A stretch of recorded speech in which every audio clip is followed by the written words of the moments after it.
dengan TEE ya. 0,1 itu kemarin saya suruh untuk mencari di Kraus. Sudah dicari belum? Coba saya cek. Phil, sudah dicari Phil? Kenapa kok penambahannya 0,1 ditambah itu? Oh, belum, Bu. Oke, nanti silahkan dibaca. Memang untuk penambahan 0,1 dari TEE itu bisa dipakai untuk penambahan apa ya, energi yang kita gunakan ketika kita itu makan, apa namanya, efek termik atau SDA, specific dynamic action. Jadi memang dalam tubuh itu kan ada efek hangat. Nah, ya kan kalian merasa kalau misalnya habis makan itu ada efek hangat ya.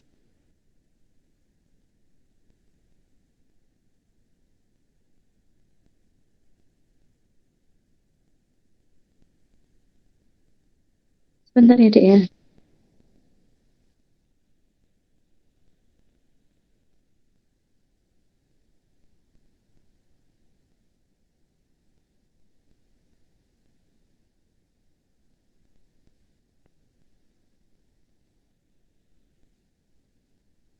Ya, jadi kita lanjut.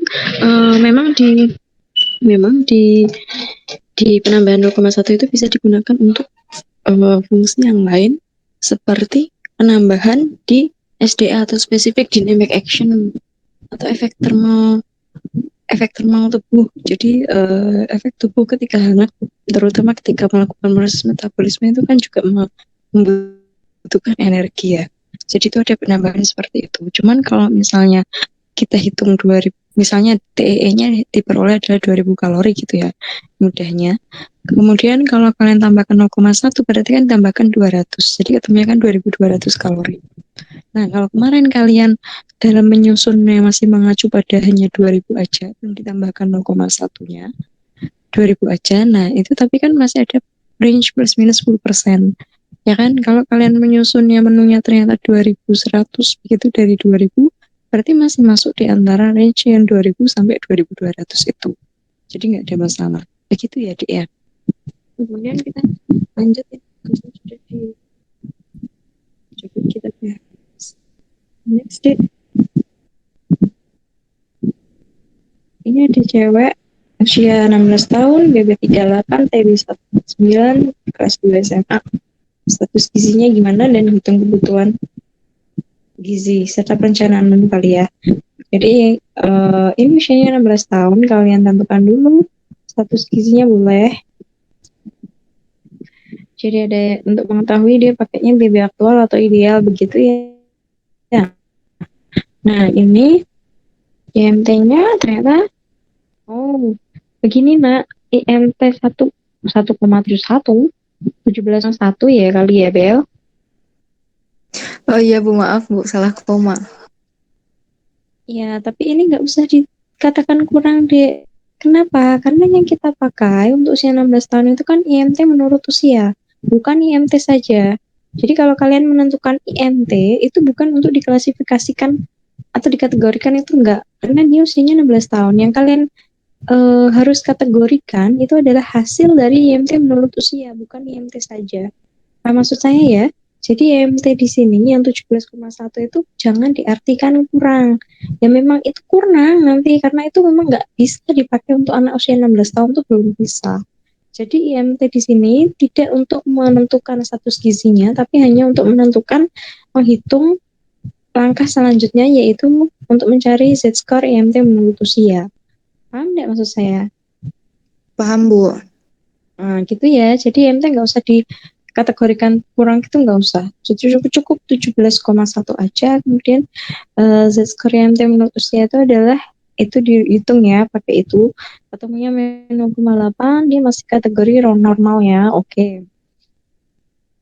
Kemudian kalau gitu kita kali ini memang rumusnya yang, kalau mau pakai rumus yang lain boleh, tapi kalau Mifflin itu dewasa ya Dik ya, cenderung dewasa begitu ya yang dipakai. Kemudian rumus iom paling aman, paling enak itu memang iom. Kenapa? Karena dia sudah ada klasifikasi usia, jadi kalian nggak bingung. Oh kalau remaja rumusnya ini, oh kalau dewasa rumusnya ini, kayak gitu ya kan. Nah ini di PA-nya 1,31, kategorinya aktif ya Dek ya. Iya, Bu, aktif. Oke, terus ditambah 25 kalori. Oke, ke bawah, Nak.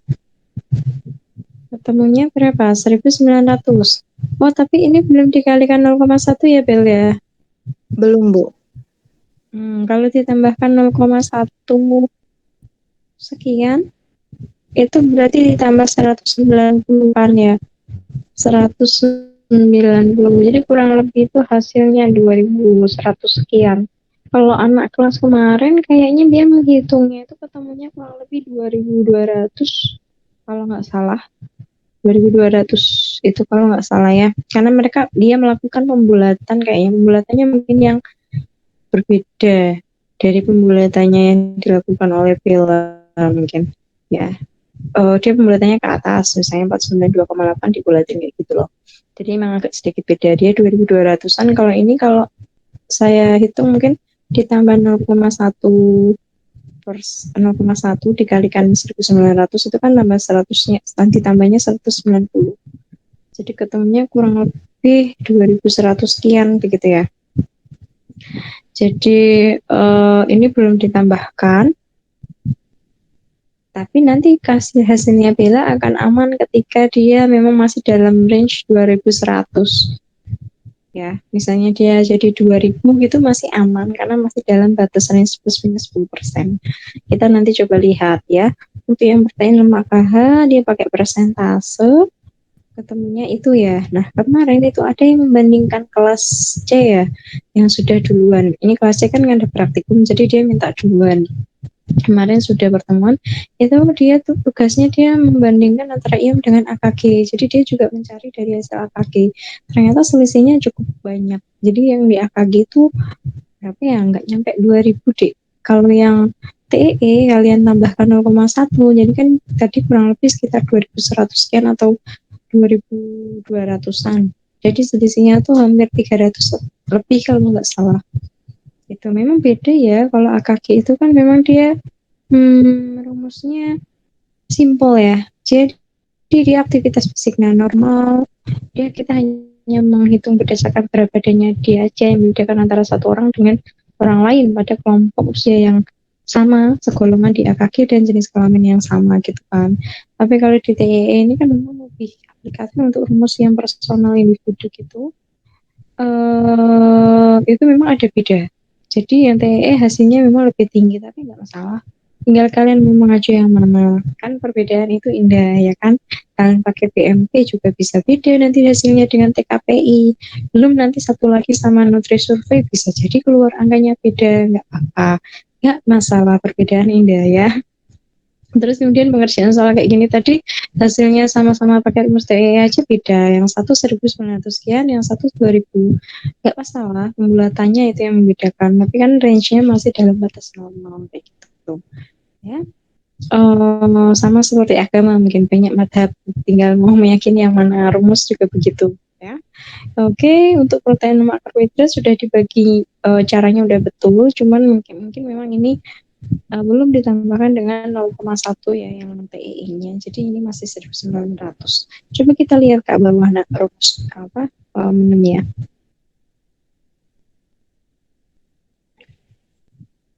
Lama-lama kalian sudah paham kan bagaimana cara menghitungnya, udah ngeh ya, karena udah menghitung terus dari ibu hamil sampai ke apa namanya remaja ya. Oke, sekarang kita lihat ini makan pagi nasi tumis sawi arik telur. Oh, sawinya naik di atas. Pisang mas. Oke. Dek, ini nanti ya. Kalau bikin tabel kayak gini, ini mungkin karena memang ini di Word ya. Kalau kalian bikin nasi begitu, misalnya makan pagi nasi beras itu kalian garisi seret gitu antara beras dan sawi. Jadi membedakan.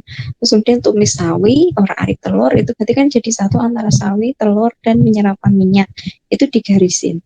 Jadi kita tahu gitu ya mana yang masuk tumis sawi orak-arik itu bahannya yang mana, kan dia di dalam batas range antara sawi sampai penyerapan minyak. Kalau kayak gini nanti takutnya saya bayangannya nasi itu beras ditambah sawi hijau, nah tumis sawi orak-arik telur itu telur sama penyerapan minyak kayak gitu loh ya. Jadi diklasifikasikan per menunya. garisan apa sih namanya pembatasnya antar menu gitu loh ya. Itu kemudian ini pisang mas dua buah. Oke, total makan pagi kita lihat 487,9. Dia sudah kami hitung 25% Bel. Iya, Bu, sudah 25%. Oke, untuk protein lemak karbohidratnya juga ya.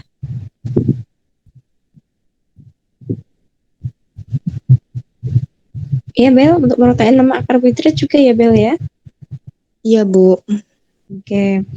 Terus kemudian selingannya getuk singkong. Getuk singkong 96 gram. Oke, selingannya sudah 10%. Oh iya sudah. Kan tadi 1900 sekian ya. Kalau punya Bel. Kalau ditambahkan 0,1 TEE nanti kalau tidak batas aman ya tambahkan sedikit begitu ya menunya. Kemudian makan siang coba kita lihat ini sambil dicek sesuai dengan prinsip PGS atau belum pedoman gizi seimbang itu acuan untuk semua kelompok usia ya, kecuali kalau bayi memang yang MPASI ada selisih sedikit. Untuk yang sayuran dia hanya sifatnya mengenalkan ya, jadi ambil sayuran yang tidak banyak serat kayak gitu-gitu, lebih berbeda sedikit lah begitu. Kemudian makan siang di sini ada nasi, sayur bayam, pepes tahu kemangi. Wah enak ya. Oke, pepes tahu kemangi.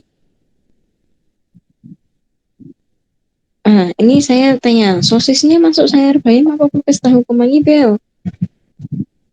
Ke sayur bayam, Bu. Oh, sayur bayam dikasih sosis ya? Iya. Baru kali ini saya enak. Udah pernah nyoba, Bel? Kemarin, Bu, kita masak itu. Ya udah, hasil praktikum anu ya, di kos ya, oke lah. Itu jadi sayur bayam dikasih sosis. Oke, nggak apa-apa pengembangan resepnya. Nah, kemudian pepes tahu kemangi ya. Oke. Kemudian kalorinya berapa ini Bel untuk makan siang 30%? Ada? Iya, Bu, 30%. Oke. Kemudian makan siang, selingan sore gemblong. Wah, ini remaja malah cenderung kayak lansia atau dewasa ini makanannya. Suka ya, makanan tradisional ya Bel ya. Iya, Bu. Karena biasanya kalau remaja ini remaja pedesaan ini karakteristiknya ini karena dia makanannya getuk dan gemblong selingannya ya, bukan anak remaja kekinian. Kalau remaja kekinian kan lebih ke pizza, burger yang kayak gitu-gitu ya, nggak apa-apa. Tapi sih menurut saya ini ya nggak apa-apa pengenalan makanan tradisional ke remaja gitu. Cuman kalau misalnya kalian mau menyusun menu, mau misalnya makan pengembangan resep gitu ya, mungkin bisa disesuaikan dengan karakteristik, ambil karakteristik yang spesifik di orang tersebut. Misalnya nih remaja nih kayaknya sekarang lagi hobi makan apa ya, remaja itu apa ya yang sekarang, apa ya selain boba-bobaan itu, ya saya contohkan tadi lah, apa tuh misalnya sahat, malah nyebut merek pizza atau burger. Nah, kalian bisa selingannya mungkin seperti itu. Tapi mungkin emang rempong ya kalau misalnya di TKPI tidak ada ya kan. Saya tahu maksud kalian ya. Jadi kalian mau tahu yang mau ambil yang gampang ya kan. Ya terserah sih, tapi misalnya saya sore mau hamburger gitu kan bisa ya. Atau roti apa? Roti bakar. Ya mirip-mirip burger kayak gitu kan bisa juga ya. Gitu. Kalau yang gemblong sama ini gak apa-apa masuk, tapi biasanya ini masuk ke menu dewasa atau lansia nih. Lansia tapi kan giginya nanti gak kuat, kelot-kelot ya. Oke, sekarang kita lanjut. Gemblong ini udah digoreng belum, Bel? Apa nggak digoreng, Bel? Di TKPI-nya ada gemblong doang sih, Bu. Ya udah. Diambil yang simpel. Kemudian makan malam. Ini gemblong udah 10% ya. Gemblongnya sudah 10% dari energi. Kemudian makan malam kentang rebus, rendang sapi masakan. kacang panjang rebus, tempe goreng, nanas. Kentang rebusnya diapain ini? Dimakan sama rendang sapi gitu, Dek? Iya, Bu. Kentangnya sebagai karbohidrat. Jadi bayangan saya kayak makan ini siomay kali ya. Siomay apa batagor gitu. Jadi ada kentang rebusnya, terus ada rendang sapinya begitu ya. Terus kemudian ada kacang panjang rebusnya, kayak mirip-mirip stick juga gitu ya, Bel ya. Iya, Bu. Ya, ya mirip stick, lebih mirip stick. Jadi rendang sapi gitu kan, yang aja kayak stick gitu. Terus ada kentang rebus, ada kacang panjang rebus gitu. Tapi ada tempe gorengnya. Ya udah, nggak apa-apa. Apa namanya? Terus ada buahnya nanas ini. Kalau dihitung, ini total makan malamnya 469. Berapa persen, Bel, dari kebutuhan energi sehari kalau yang makan malam? 25%, Bu. 25, 50, 80. Oke, sudah fix ya. Sudah ketemu ya. Karena kalau makan malam memang eh, aktivitas kan minim. Jadi nggak seperti yang makan siang begitu. Oke. Ini total kebutuhan 1988 punya Bella. Padahal kalau tadi ditambahkan 0,1 itu kan ketemunya tadi berapa? Sekitar 2100 sekian. Nah, ini masih masuk nggak? Kalau di sini 1988 nanti dievaluasi. Begitu ya, Bel ya. Dan teman-teman yang lain ya. Baik, Bu. Oke, sepertinya sudah. Untuk PGS saya lihat kayaknya ya sekilas sudah sih udah mencukupi pedoman, sudah sesuai dengan pedoman gizi seimbang ya. Sekarang kita lanjut ke apa tadi? Apa ya? Ke prakonsepsi. Ini tema yang seksi ini untuk dibahas nih.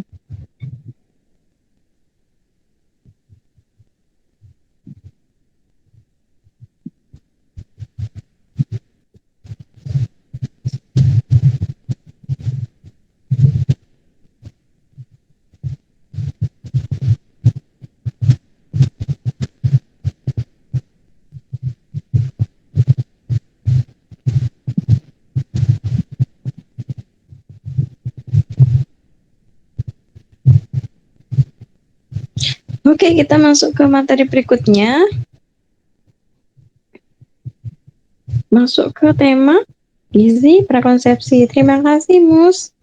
Udah bantu saya ini, Mus. Siapa ini? Mustika? Iya, Bu. Mustika atau siapa nih? Mus siapa? Muslimah. Muslimah Oh, Hasanai. Muslim. Oke, saya kira Mustikawati atau siapa gitu ya.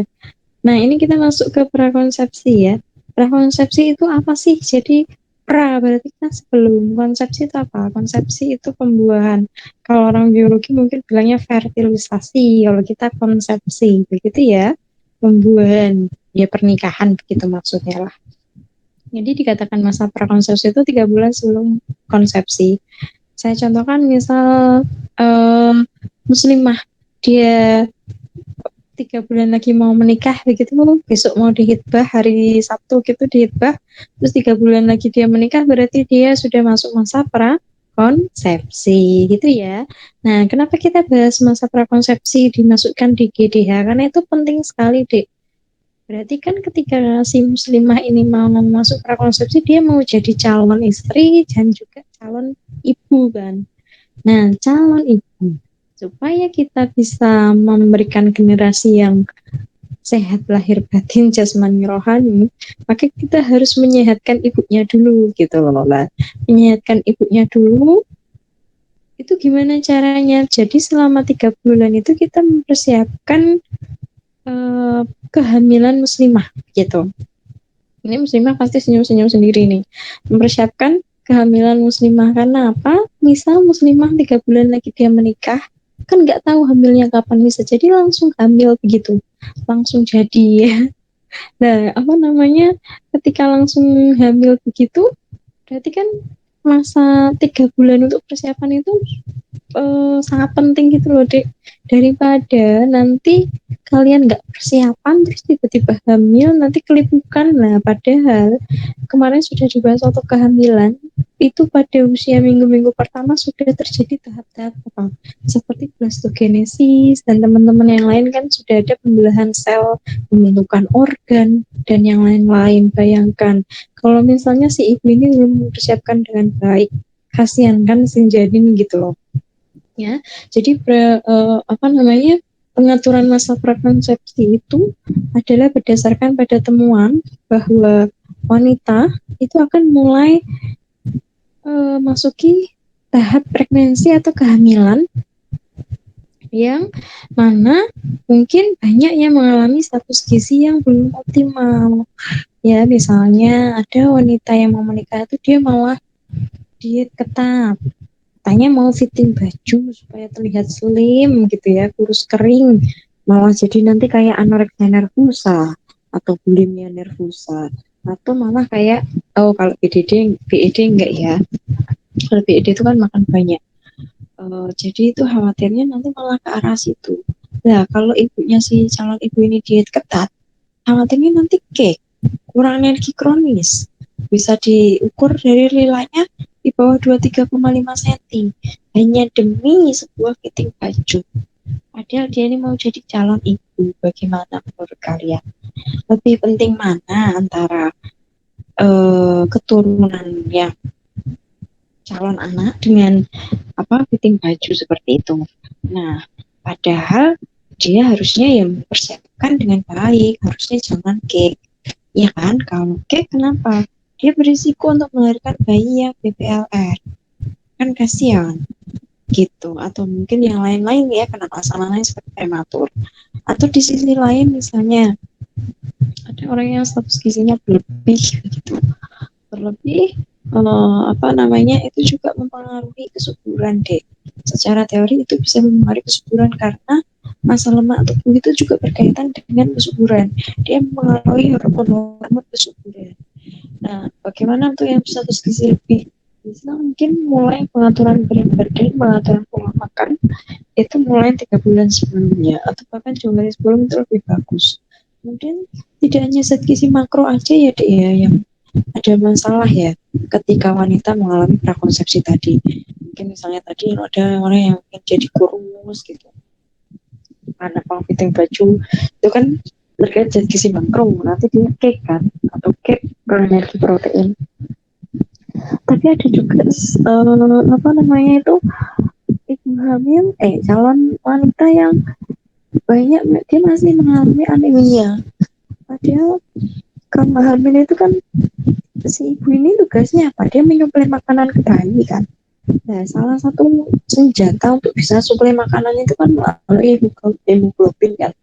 Karena hemoglobin itu tugasnya untuk mengangkut makanan, kemudian oksigen gitu kan ke janin kan. Kalau hemoglobinnya kurang alias dia anemia, bagaimana? Suplai makanannya tidak terhambat. Itulah. Padahal wanita itu kan dia rentan sekali mengalami anemia. Sejak kapan? Dari lahir pun sudah bisa seorang bayi itu mengalami anemia. Kenapa? Karena dia dilahirkan dari seorang ibu yang anemik. Jadi dia kayak lingkaran setan. Ibu yang anemik kemungkinan besar bisa melahirkan bayi yang juga anemia. Nah, kita memutusnya itu bagaimana? Maka memutusnya itu dari masa prakonsepsi. Bagaimana seorang wanita yang anemik, gadis yang anemik ini supaya tidak melahirkan bayi yang juga anemia. Maka si gadis ini juga harus di apa namanya disembuhkan aneminya, dinormalkan aneminya. Makanya sekarang ini program pemerintah itu kan ada pemberian tablet FE kepada anak-anak SMA ya. Mungkin kalian ada yang dapat mungkin waktu SMA itu kan memang tujuannya juga itu deh supaya remaja-remaja ini dia bebas anemi dan kemudian kalau menikah dia tidak anemi ya tetap sehat dan bisa melahirkan bayi yang juga tidak anemi gitu loh.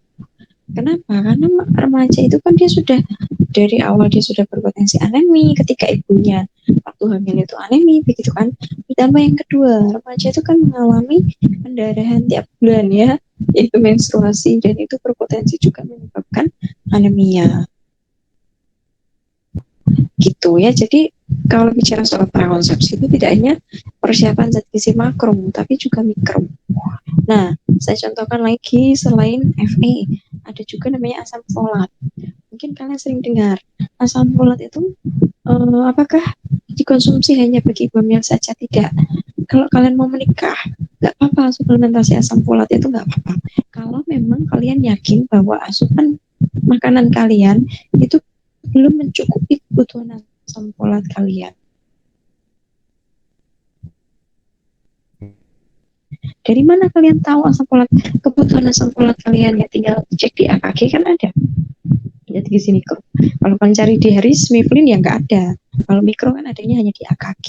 Nah itu dicek sebagai evaluasi. Ini yang asam folat, BMP, kalau BMP nggak ada. BMP kan hanya zat gizi makro. Iya kan? Gitu ya. Nah kemudian apa tadi namanya?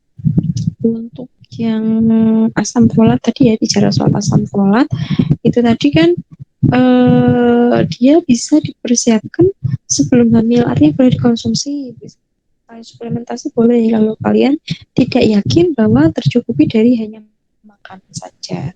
Tapi kalau kalian sudah yakin makanan kalian bagus sesuai PGS dan makanannya sumbernya tinggi atau kayak folat, ya nggak usah suplementasi, nggak apa-apa gitu. Tapi sekarang banyak kok deh produk-produk susu itu, tidak hanya susu hamil, tapi susu sebelum wanita menikah itu ada. Coba kalian kalau jalan-jalan ke mall, mampir ke bagian susu, lihat ada susu gambarnya orang menikah, bukan orang gambarnya ibu hamil, bukan orang menikah. Itu maksudnya apa? Itu prekonsepsi. Di dalamnya itu ada asam folat dan teman-temannya yang lain. Jadi dia mempersiapkan sebelum menikah sudah asupannya sudah diperbaiki begitu ya. Kenapa? Kalau asam folat itu defisiensi, kekurangan, nanti bisa berakibat ke penyakit NTD, neurotub defect. Nanti ada tulisannya di PPT, nanti silahkan kalian searching sendiri bagaimana NTD itu, neurotub defect, itu intinya salah satu kelainan dari syaraf ya, syaraf gitu, neural begitu dari bayi ya. Lanjut, jadi itu ya dia. Kemudian jadi konsepsi tidak hanya terkait zat gizi makro ya, baik malnutrisi kan, makro itu kan lebih ke status gizi ya, makro apa namanya, malnutrisi atau tidak. Kemudian zat gizi mikro juga perlu diperhatikan selama masa prakonsepsi, ada Fe, ada zinc, ada apalagi tadi asam folat dan teman-teman yang lain ya. Next nak. Nah ini status gizi memang ibu itu penting ya pada masa apa? Prakonsepsi tadi 3 bulan dan perikonsepsi. Perikonsepsi itu adalah 2-3 bulan setelah konsepsi. Itu juga penting deh. Kenapa? Karena banyak wanita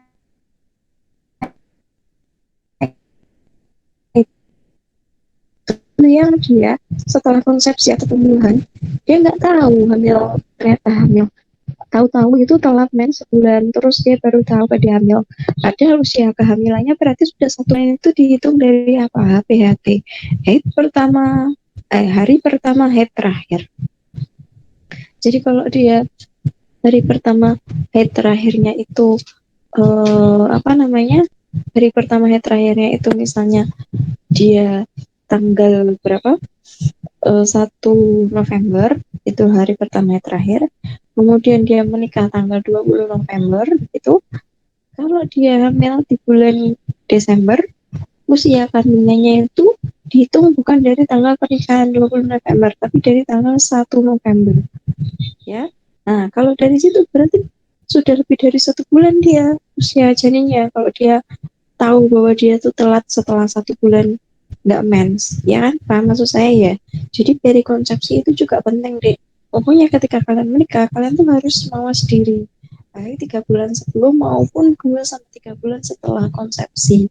Karena kita nggak tahu langsung jadi atau tidak itu loh kemana gitu ya. Jadi dari konsepsi itu juga penting. Dapat tahu, takutnya eman-eman kalau kita tahu hamil setelah 1 bulan telat, padahal dia sudah jalan perkembangan organ-organ tubuhnya begitu ya. Next, nah, fisiologi organ reproduksi wanita, lanjut.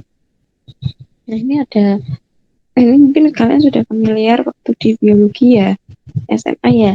Jadi di sini ada rahim, Kemudian ada tuba falopi, begitu ya. Ada ovarium, kita bahas dulu yang ovari itu. Ovari itu ovarium, dia memproduksi ovum ya, tempat produksi ovum di situ. Kemudian kalau ovum sudah diproduksi, dia akan jalan menuju kemana? Tuba falopi, itu ada gambarnya tuba falopi. Di situ dia menanti seorang kekasih begitu ya, menanti seorang menanti yang sperma. Kalau memang ada mereka berjumpa di tuba falopi, maka mereka kan jadi nih terbentuk embrio kan ya. Lalu si embrio ini akan menempel lari ke bawah, menempel ke rahim. Normalnya begitu ya, bukan menempel di luar rahim, nanti takutnya jadi kehamilannya bermasalah kalau menempelnya di luar rahim ya. Nah, ini dia akan menempel ke bagian rahim uterus itu. Dimana uterus itu dibagi menjadi 3 bagian. Ada perimetrium, miometrium, dan endometrium. Ya, bedanya apa? Kita lihat perimetrium itu paling luar, miometrium tengah-tengah, dan endometrium itu yang bagian dalam. Jadi untuk uterus itu ada peri, mio, dan endometrium. Nah, rahim menempel, embrio menempel di mana? Embrio menempel di bagian yang paling dalam, yaitu di bagian endometrium. Nah, ada beberapa kasus wanita, mungkin proses penempelan embrio itu dengan penempelan embrio pada endometrium itu akan bisa menyebabkan kontraksi sehingga dia flek. Ada. Jadi ketika habis konsepsi begitu, banyak juga yang wanita nggak menyadari bahwa dia hamil karena dia flek dikiranya mau mens. Padahal banyak itu ternyata bukan karena mens, tapi karena penempelan embrio di dalam endometrium. Gitu. Tapi ya pada beberapa wanita yang lain juga tidak sih, maksudnya tanpa flek juga bisa gitu. Next ya, next. Nah, next. Mus bisa di next.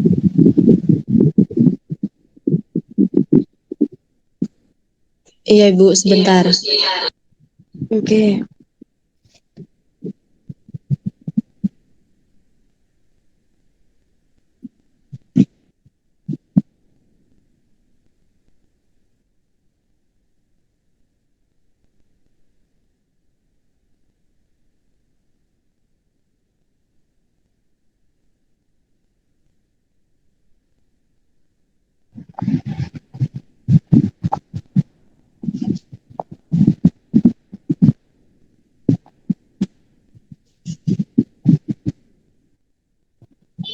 Nah, sekarang kita lanjut ke siklus ovarium ya.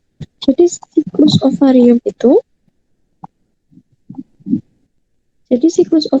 itu ada pembagian fisiologisnya sih, ada beberapa fase yang terjadi di ovarium. Ovarium tadi kan tempat memproduksi ovum ya, Dek ya.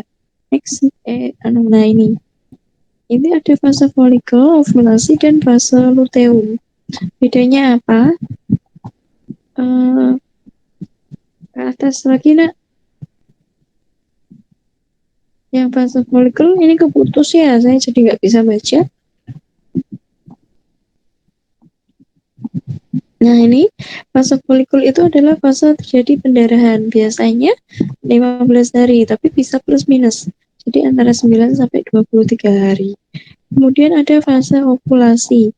Fase ovulasi itu biasanya, kalau ovulasi berarti apa? Mulai terjadi pembentukan ovum ya. Jadi dia terjadi antara 1 sampai 3 hari. Kemudian yang terakhir ada fase luteal ya. Fase luteal ini terjadi pada 12 hari sampai pendarahan berikutnya. Di mana setelah fase luteal ini kan setelah terjadi proses ovulasi. Nah, setelah ovulasi korpus luteum. Korpus luteum itu akan memproduksi hormon progesteron dan estrogen secara stabil gitu. Setelah ovulasi. Nah, kemudian berikutnya ovulasi hingga implantasi.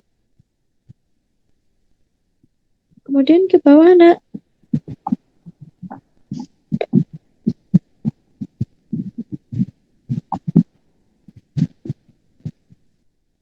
Nah, kemudian ini ada ovulasi hingga implantasi. Di sini tadi udah dijelaskan tadi ovarium produksi ovum, ovum akan jalan menuju kutub Buffalo P. Ini ada D0, D1, D2, D3, D4 itu hari ke-1, ke-2, ke-3, ke-4 dia jalan kan D sambil menunggu sang kekasih datang. Kemudian kalau kekasihnya datang D4 dan seterusnya dia akan terbentuk embrio dan itu menempel di bagian uterus. Di bagian uterus yang lebih dalam ya, bagian paling dalam yaitu di bagian endometrium. Begitu ya, Dek ya. Kemudian di next, Dek.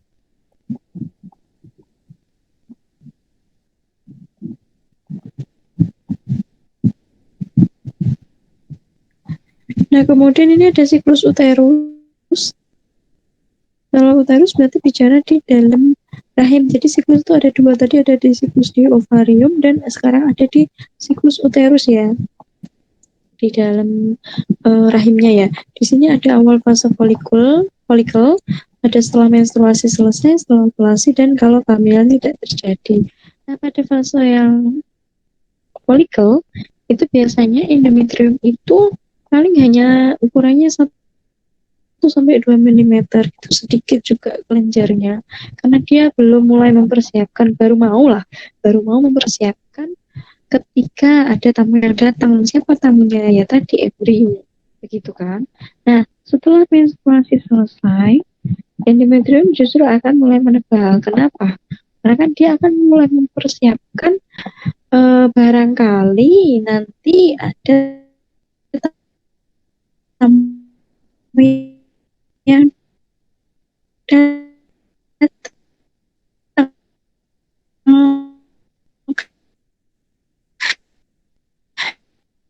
Kan setelah menstruasi selesai artinya sel ovum nggak jadi ketemu sama sperma toh, dia melulu tuh, makanya menstruasi. Nah, setelah menstruasi selesai kan mulai proses pembentukan ovum kan mulai jalan lagi kan.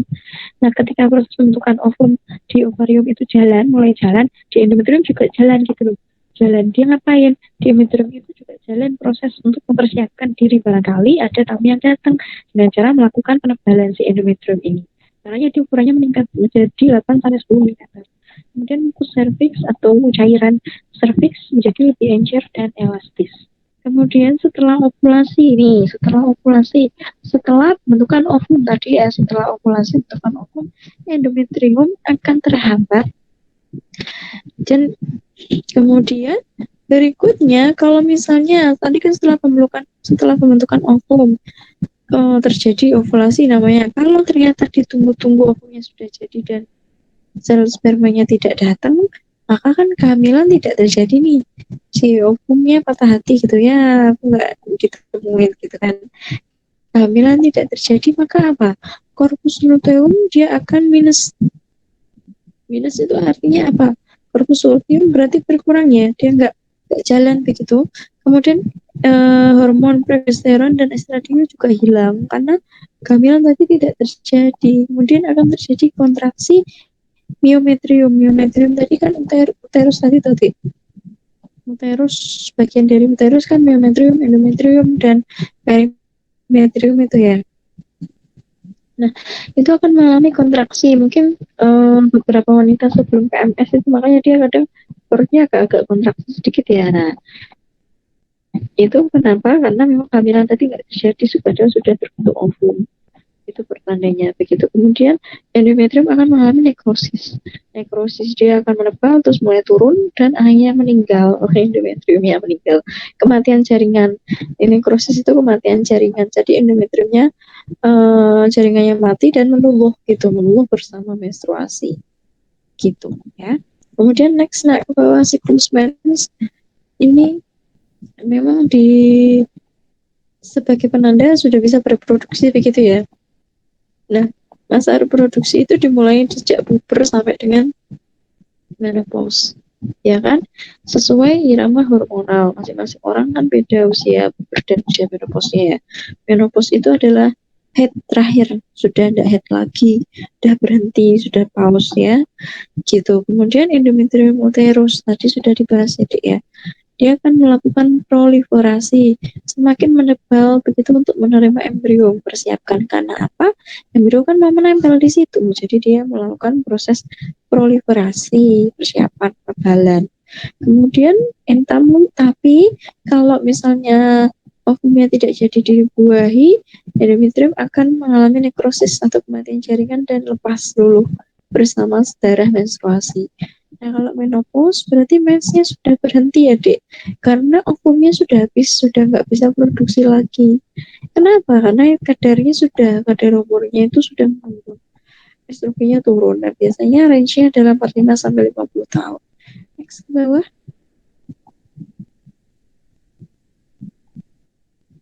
Nah, ini ada memperkirakan masa subur untuk wanita yang headnya itu normal 28 hari, Dek. Normal 28 hari bisa diprediksi dia masa suburnya itu kapan. Gitu. Wah, ini jadi kayak kayak sharing-sharing kehamilan juga ya. Ini yang cowok pasti guyu ini, ketawa-ketawa ini ya.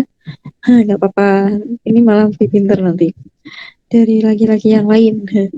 Nah, ini misal saya contohkan pada tanggal 1 sampai dengan tanggal 5 seorang cewek itu mengalami mens.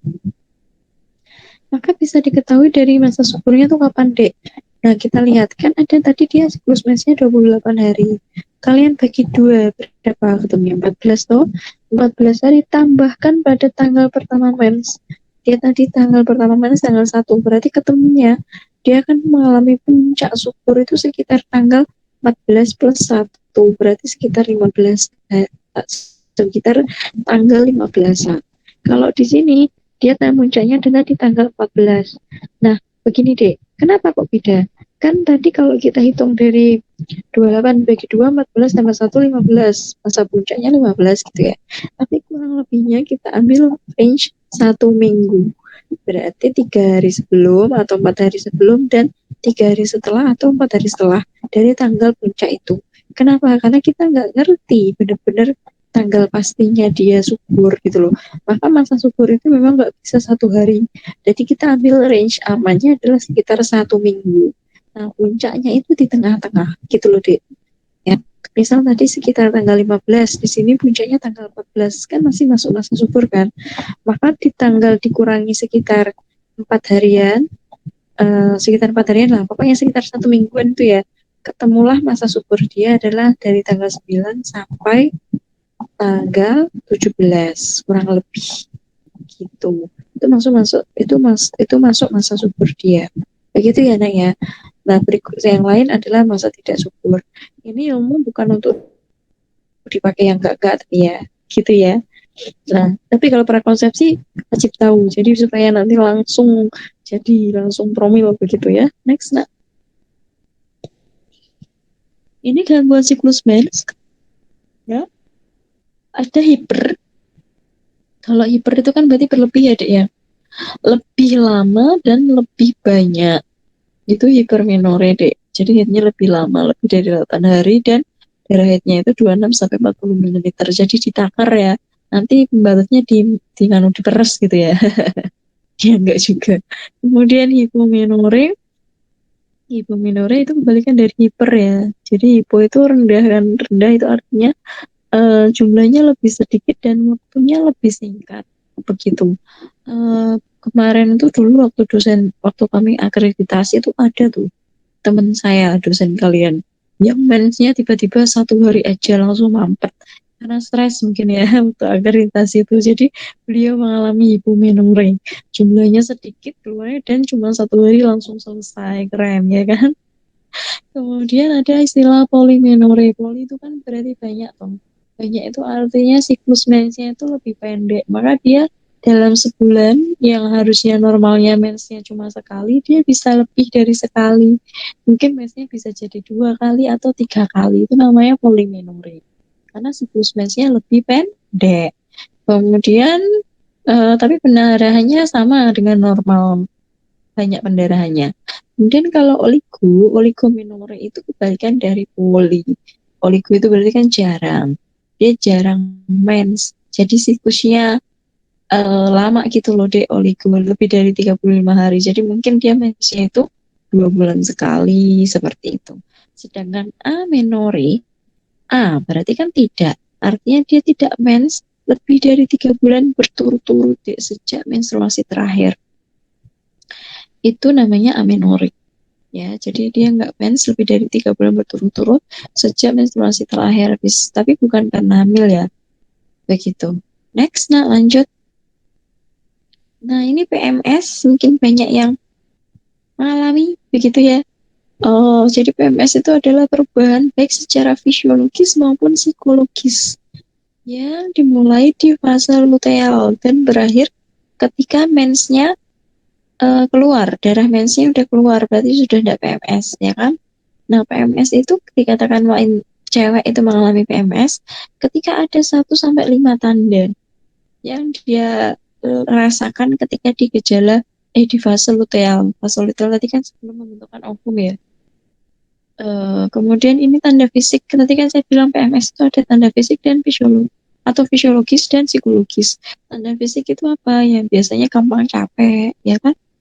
Kemudian bengkak-bengkak, kembung mungkin perutnya, atau kontraksi, sakit kepala, dan mungkin nyeri kelenjar mamae, ya nyeri payudara gitu. Kemudian gejala psikologis, wah ini jangan ditanya, senggol kacok ya kan. Next. Ini selama PMS, jadi kita tidak hanya memperhatikan asupan makro ya dek ya, tapi juga mikro.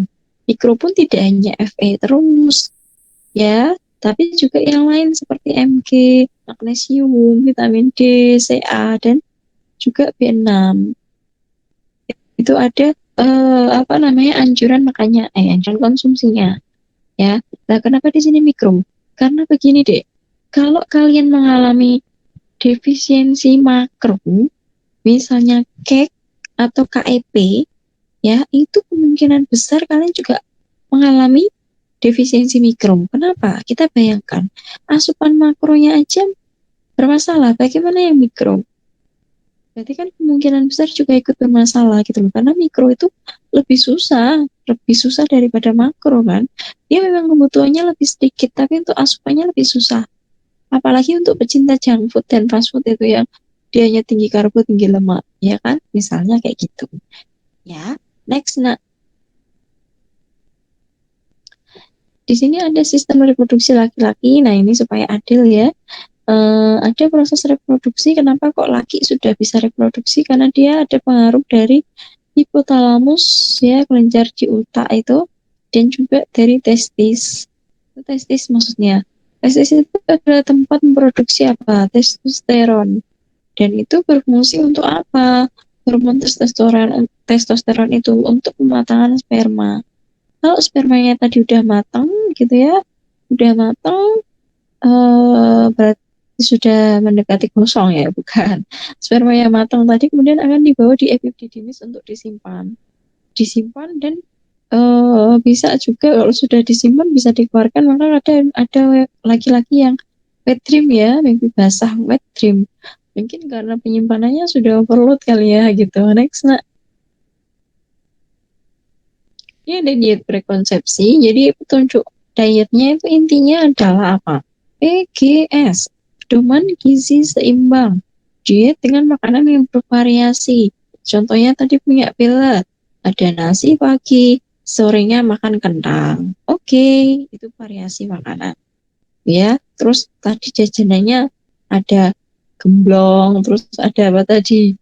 Apa namanya getuk gitu kan, jadi itu variasi ya, tapi sama-sama dari apa itu sumber karbo ya, jajannya tadi karbo semua ya gitu, jadi variasi maksudnya.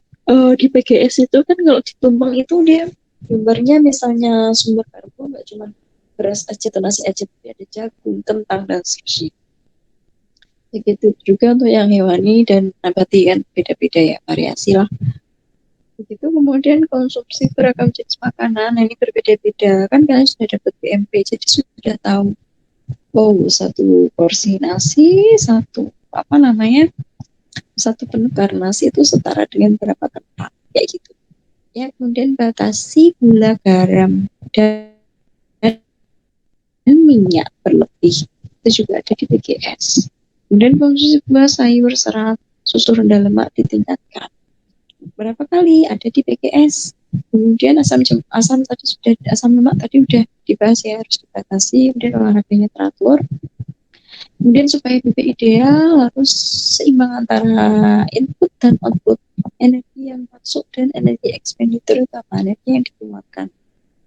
Ya, berarti ini maksudnya apa? Jadi makan yang cukup, olahraganya juga cukup, atau aktivitas fisiknya cukup. Next, nah, karena di PGS itu kan dia tidak hanya makan aja ya, olahraga juga ada di dalamnya. Next deh. Nah, ini adalah piring makanku atau isi piringku nih. Isi piringku ya, isi piringku mana nih? Isi piringmu masih pada kosong nih, belum ada sarapan kan?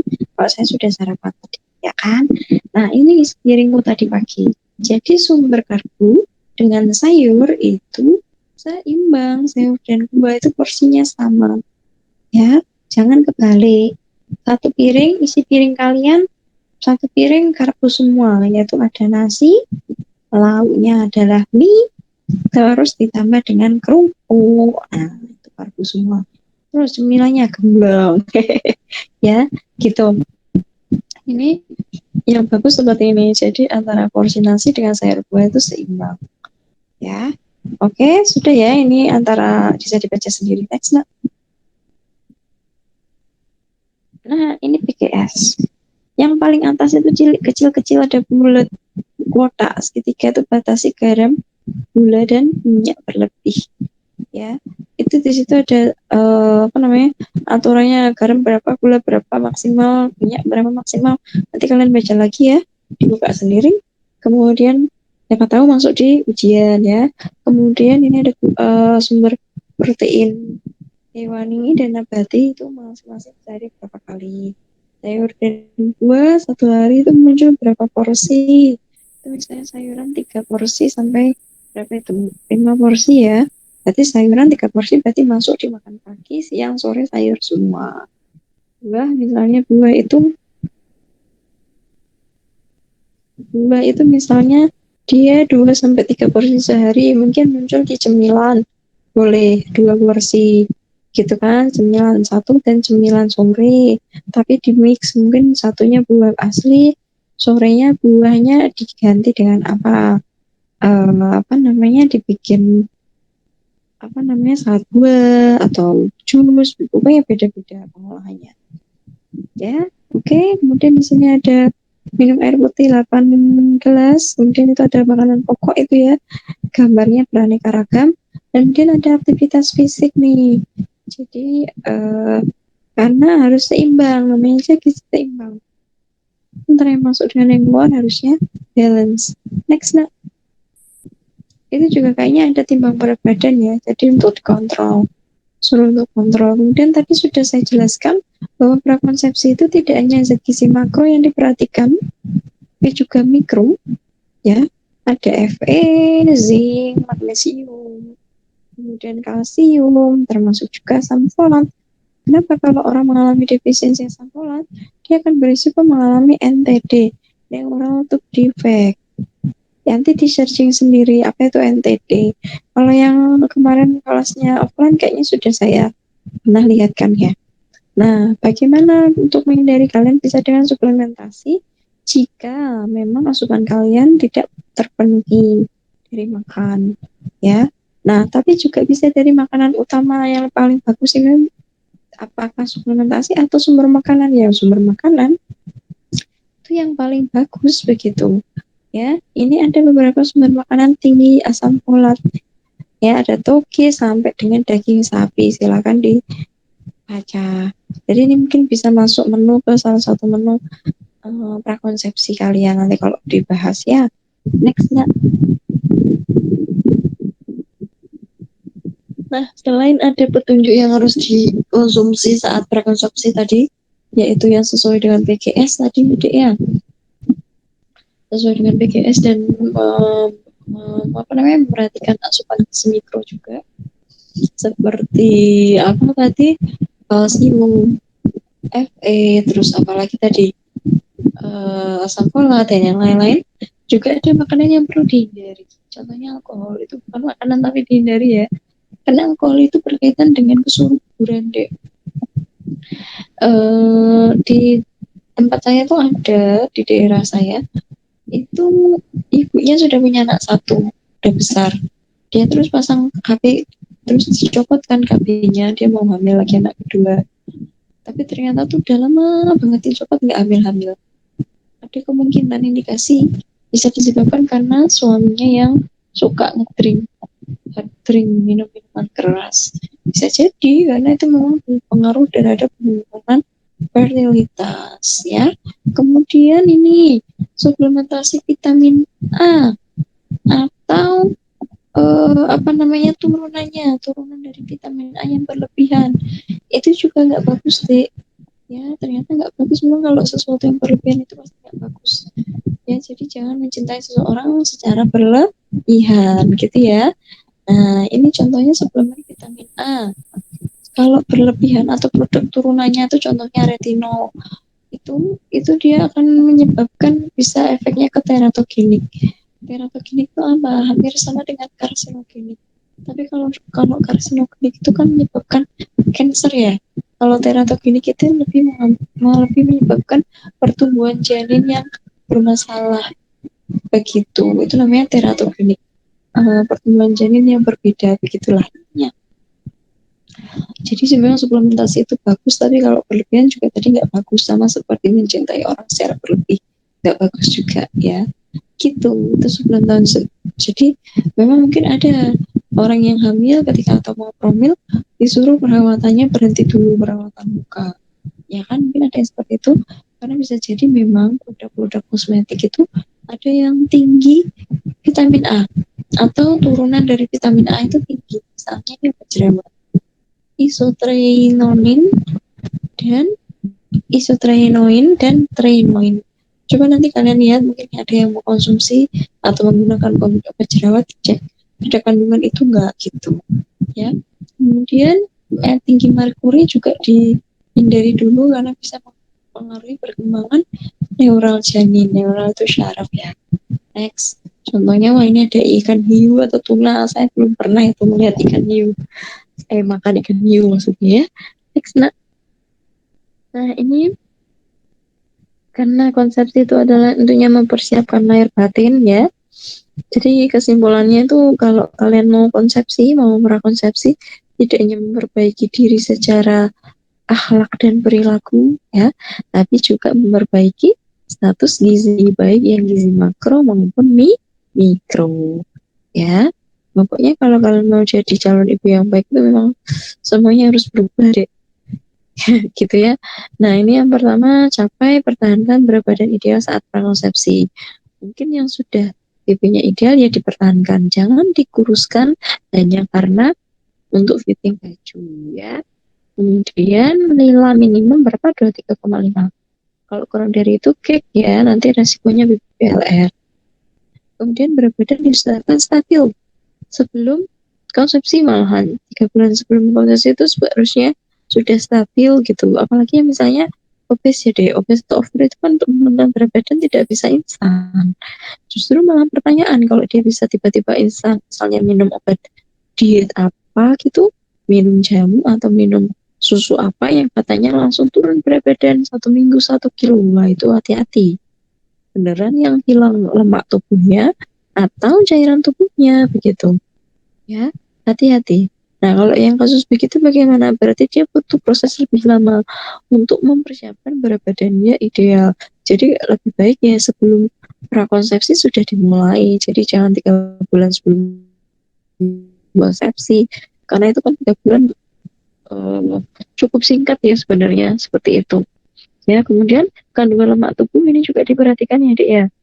Jangan terlalu rendah dan jangan berlebih. Kalau rendah di bawah 22% dan bahkan berlebih, itu berpengaruh terhadap kesuburan. Nah, ini saya contohkan, teman saya itu ada yang dia sangat, dulu ya, dia obes. Itu dia memang mengalami masalah mens. Kenapa? Mensnya itu dia kebalik, oligomenore. Jadi dia mensnya tuh jarang banget. mungkin 3 bulan sekali baru mens, 2 bulan sekali baru mens, itu mungkin bisa indikasikan disebabkan ada kaitannya dengan status gizi dia yang obes atau masalah lemak tubuh yang berlebih dari dirinya seperti itu. Nah, ada juga teman saya tuh satu yang dia status gizinya sangat kurus ya, sangat kurus. Itu dia mengalami menstruasinya itu usia menarhe atau usia pertama kali mens itu dia SMA baru mens, SMA kelas berapa ya, 2 atau 3 gitu baru mens. Padahal normalnya kan SMP ya, sekitar SMP atau bahkan sekarang ada tuh SD sudah mens, pendewasaan dini gitu. Jadi itu juga bisa disebabkan atau mungkin dipicu, faktor pemicunya bisa dari status gizi yang kurang atau kadar lemak tubuh yang juga kurang. Kenapa kok bisa? Karena kadar lemak tubuh itu bisa memengaruhi hormon, kerja hormon dari hormon kesuburan begitu ya. Kemudian orang yang obes tadi sudah saya jelaskan ya Dek, itu juga berpengaruh ke kesuburan, dia akan menghambat ovulasi, makanya bisa juga jarang mens tadi ya nak ya. Yang begitu juga yang tadi kandungan lemak tubuhnya rendah, jadi yang bagus adalah yang sedang-sedang saja, yang pas-pas saja ya. Next nak,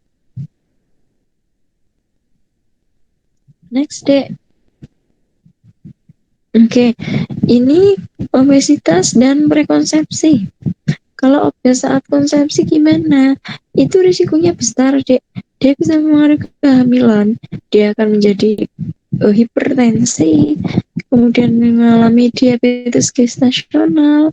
Apa itu diabetes gestasional? Diabetes yang muncul saat hamil.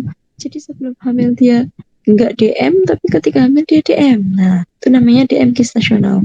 Atau preeklamsi. Dia itu preeklamsi itu ditandai dengan ada 3 tanda yang umum seperti odem, bengkak, kemudian tensinya tinggi, atau adanya proteinuri, protein dalam urin. Kalau ada seseorang mengalami 2 dari 3 tanda itu, dia bisa dibilang PE. Makanya ketika hamil dicek 3-tiganya tensinya gimana, protein urinnya gimana, ada enggak protein yang dalam urin, ada riwayat atau ada tanda-tanda odem atau bengkak enggak tubuhnya, itu dicek. Kalau ada 2 dari 3 tanda, dia mengalami PE. PE kalau tidak diatasi dia akan menjadi eklamsi. Eklamsi itu sampai kejang.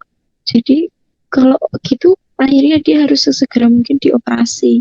Sesar nanti jadinya gitu. Ya, obes juga pengaruh ke persalinan, saya prematur atau bahkan sesar. Ya tadi kalau dia eklamsi, obesnya mengalami eklamsi kejang, usia bayi baru 7 bulan, ya akhirnya mau nggak mau tetap harus dilahirkan secara sesar dan prematur berarti untuk menyelamatkan keduanya gitu ya. Nah, bisa juga berpengaruh ke kematian bayi ini ya, maaf ya. Kemudian bisa juga oleh karena itu wanita obes itu sarankan harus menurunkan berat badan jauh hari sebelum konsepsi, bahkan lebih bagus lagi sebelum prakonsepsi, karena untuk menurunkan berat badan itu lebih susah ya Dek ya, begitu ya. Kemudian sama dengan obes, berat badannya rendah atau sangat kurus, ketika konsepsi juga bisa mengaruhi ke apa, dia kan kalau kita sangat kurus kan berpotensi dia pasti kek ya, kurang energi kurang energi kronis ya, atau KIP ya, kurang energi protein, maka itu akan memicu bayi lahir prematur atau BPLR. Next deh. Nah, ini ada malnutrisi dan gangguan fertilitas. Tadi sudah saya bahas ya, kalau mal itu berarti bisa obes atau gizi sangat kurang, gizi kurang gitu, maksudnya sangat kurus, itu berpengaruh ke fertilitas. Kenapa? Karena dia bisa merubah lingkungan di mana sel telur dan sperma itu berkembang. Kenapa kok bisa merubah lingkungan? Karena dia juga bisa merubah hormon yang berperan dalam proses reproduksi. Kalau cewek kan ada estrogen, progesteron. Kalau laki tadi salah satunya ada testosteron, begitu kan? Itu bisa dipengaruhi oleh status gizi atau bahkan lemak tubuh tadi, bisa mengaruhi hormon kesuburan gitu. Nah, kalau misalnya disebabkan karena status gizi nih, misalnya dia ada masalah kesuburan atau fertilitas karena masalah gizi, jadi itu sifatnya nggak permanen. Artinya bukan seumur hidup, asalkan status gizinya diperbaiki, begitu. Beda lagi kalau mungkin, mohon maaf, dia mengalami ketidaksuburan atau fertilitas karena selain penyebabnya itu bukan karena malnutrisi, mungkin karena adanya masalah tertentu. Mohon maaf, misalnya ada masalah di apa ya, di rahimnya gitu, mohon maaf, atau mungkin ada masalah di apa ya, ya seperti itulah, gitulah. Misal begitu, berarti itu beda lagi. Jadi itu ya yang harus diselesaikan ya penyebabnya dulu gitu, itu harus diatasi dulu gitu. Tapi kalau malnutrisi misalnya, dia gangguan fertilitasnya karena masalah malnutrisi, itu sifatnya insya Allah itu tidak permanen begitu loh. Artinya ketika malnutrisinya itu diatasi dengan perbaikan gizi, dengan diet yang tepat, pengaturan diet yang tepat, baik bagi yang obes maupun yang kurang, gitu ya, itu insya Allah nanti bisa kembali normal gitu. Karena itu sifatnya nggak permanen. Karena kan tadi penyebabnya adalah malnutrisi itu pengaruh ke gangguan hormonal begitu. Kalau dia sudah nggak malnutrisi kan berarti hormonalnya kemungkinan bisa kembali normal. Gitu ya. Ingat, pengaturan diet itu tidak hanya untuk orang yang obes, tapi orang yang kurus juga perlu diet. Diet apa? Diet tinggi kalori, tinggi protein, supaya berat badannya meningkat. Dan namanya diet itu kan tidak hanya membatasi, bukan membatasi artinya diet itu, tapi mengatur bagaimana supaya seimbang. Yang gemuk jadi normal, yang kurus jadi normal. Ya, next nak, ke bawah. Ini untuk Unity of Science, ini sering banget ini kalian jumpai di undangan-undangan ya. Surat Ar-Rum ayat 21. Ini so sweet ini bagi para jomblo ini ya, membayangkan yang indah-indah. Jadi memang ini surat Ar-Rum ayat 21 itu adalah persiapan untuk wanita yang mau prakonsepsi ya. Kemudian ini lanjut nak, kayaknya udah selesai nih. Nah, udah selesai. Untuk perhitungan kebutuhan gizinya gimana? Ya sama, kalian bisa pakai rumus IAM pun tidak apa-apa. Karena kalau IAM kan lebih fokus ya, dia masuk ke remaja atau dewasa. Yang menikah itu kan beda. Kalau yang menikah usia 30 tahun ya dewasa. Kalau yang menikah usia berapa dek? 18 tahun gitu mungkin. Itu mungkin masih masuk remaja juga bisa. Tinggal disesuaikan aja ya. Nah, nanti untuk pengaturan dietnya, berarti diet bisa seimbang. BGS, gitu ya dek ya. Kemudian saya contohkan sedikit ya. Misalnya ada kasus yang di beberapa daerah itu mungkin ada yang sebelum menikah wanita diwajibkan puasa. Atau mungkin puasa mutih. Dia hanya boleh makan nasi sama garam misalnya ya. Terus itu gimana Bu? Pengaruh nggak kalau dia melakukannya dalam jangka yang pendek? Misal sehari 2 hari, mungkin tidak banyak berefek ya, karena tubuh kan tetap punya cadangan ya. Misalnya terkait gizi makro kan kita tetap punya lemak tubuh yang bisa kita gunakan sebagai cadangan gitu kan. Yang dikhawatirkan adalah ketika itu dilakukan dalam jangka waktu yang cukup lama. Nah, itu perlu difikirkan, itu akan menguras tidak, karena kan dalam jangka waktu yang cukup lama pembatasan makan seperti itu ya, itu agak ekstrim ya, karena hanya boleh makan nasi dan garam misalnya kayak gitu. Nah, itu yang dikhawatirkan adalah itu yang mengganggu tubuh yang dia berjalan agak lama begitu ya. Itu perlu dipertimbangkan. Lebih banyak manfaat atau menurutnya, menurut masing-masing individu, mana itu kan juga ada faktor kepercayaan juga gitu kan ya, seperti itu ya nak ya. Kalau misalnya mau net kayak gitu ya berarti kita harus supply ini cadangan energi dan cadangan zat gizi ini. Atau setelah puasa nanti recovery misalnya ya, memang nggak bisa benar-benar ditinggal. Tapi kayak gitu kan mungkin sifatnya nggak wajib kan ya. Kalau ada wajib kan mesti di Islam mewajibkan. Tapi kan Islam nggak mewajibkan. Jadi misalnya nggak dilakukan pun juga mungkin nggak apa-apa gitu ya. Tergantung masing-masing orang sih. Masing-masing madhab gitu ya. Sekian dari saya, Dek, presentasinya. Kurang lebihnya saya mohon maaf. Kalau misalnya ada yang mau didiskusikan, bisa di chat di grup masing-masing. Kalau tidak ada, berarti saya anggap clear. Begitu ya. Terima kasih banyak. Kurang lebihnya mohon maaf dan wassalamualaikum warahmatullahi wabarakatuh. Waalaikumsalam warahmatullahi wabarakatuh. Terima kasih, Mus dan teman-teman yang lain ya. Saya izin tadi.